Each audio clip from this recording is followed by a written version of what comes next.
Another gobshite, shouting his mouth off an Hartlepool. Can't keep that fucking shut, blabber mouth. Fuck cocks will come down me, I'll just get him shot. Oh, well, yeah, I get the information off the lads from Hartlepool. Like the Vulture and Rich Yorsey, people like that would tell me stories, and the other friends over there. And he said this about you, said that, and fucking I just go straight around. So anyway, this lad could have a fight. He was one of them cage fighters, top fighter. So anyway, I went to his mates because they were both doing the gate side. The flips rocking a little bit. I've had to prop it up because so I can talk better to you on the camera. So I've gone over Hartlepool. I've been around one house. I got £800 off him. These were all cigarette. These were drug dealers selling cannabis and stuff. But they had somebody looking after them in the town. But the lad was a divvy. Anyway, I've gone round them places, and I've gone to one, and I've got the door, and I've got kids in the house, up 6 kids. No, I know you. You're Brian Cochrane. I said, oh yeah. He said, my dad wants you to work for us. So I went to his door to tax him. He had no skunk in the house, or no farms or nothing. And when I went in, ended up being friends with him. And his dad gave me a job. I got 3 jobs. He had the jewellers, Alfie, what's his name? Alfie, not Alfie. Fuck it, it'll come to me. His dad had the gold shops in Hartlepool, 2 of them in Hartlepool and one at Blackhall.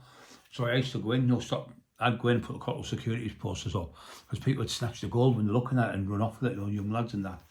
So I had them there, and I used to also look after the one Ramsden's, John Ramsden's there. I used to watch there, and I had all that street down there boxed off in Yarm Road, all there boxed off, the whole lot of it.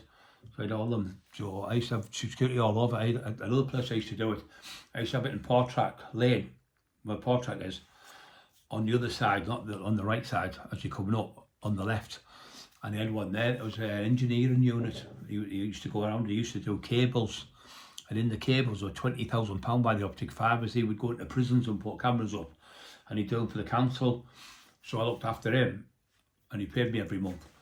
And anyway, we had a problem when he was doing a place over Billingham.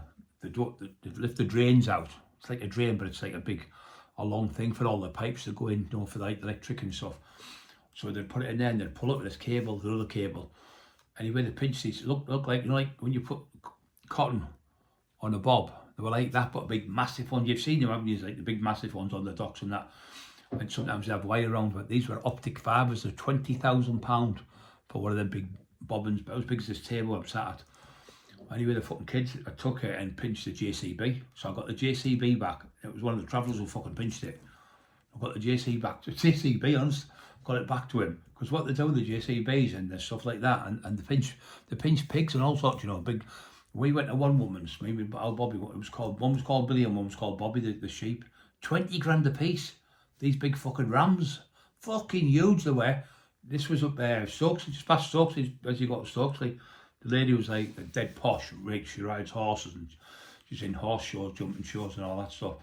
And her brother was a fucking chief of, I think it was Gateshead Police. He was a fucking chief inspector.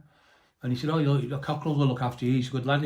But he was an ex-chief inspector. She said, I've been told by my brother, you'd be able to look after me. So I put the posters up for her. She had a lot of trouble from the travellers from up there in Stokes. Anyway, they left her alone because I seen them. I went around, knocked on the doors and said, Howie, she's my auntie. She wasn't, so just pretended. Anyway, they left her alone and looked after her. Anyway, these fucking sheep, 20 grand a piece, she used to rent them out, 2 grand a piece, 4 grand for have thingy, but to drink the other one pregnant. Fucking fortune. They were New Zealand, these big New Zealand sheep. I can't remember the names of them. And their name was Bobby, not Bobby and Billy. I said, should have called Bobby and Brian. Bobby was laughing our heads off. Fucking massive. So anyway, yeah, so what was I thinking? I've lost the story though, you just get me off it. Oh yeah, the lads, what was it? Oh, I forgot the story now, I'm going all over the story with the lads. The one with that's it, the one with the cannabis. So we're going back to Hartlepool now. So he's fucking done, we got over there, did you? Like, we're up to Stokesley now. So I'm back to Hartlepool, fast car, aren't I? So anyway, we're in So I'm in Hartlepool, and this lad's going, he's not getting my fucking gear off me. I'll fucking tell him, I'll just get him done in, I'll get this, I'll get it. Oh, fucking gobshite on a Friday, Saturday night. Full of that. Trying to be 10 men, Monday morning, boom, boom, boom, 6 o'clock in the morning at the door. Oh, what is it, Brian? I'm fucking come here. Grabbed him by the face like that, right in the face. Dragged him out the fucking door, screaming like a banshee was. I never said that. I was just joking. I'm just joking. I want all your fucking money. I want 15 grand. He went, I have got 15 grand. I can't get it. I said, well, you're going to have to pay me. So he tried to get this lad who could have a fight, I was telling you, because he worked with him, he was his minder. And he did all that cage fighting in the ring. He'd won all his fights. He was a tough lad. Nice lad as well, tell you the truth. So I said, well, I'll fight then if you want.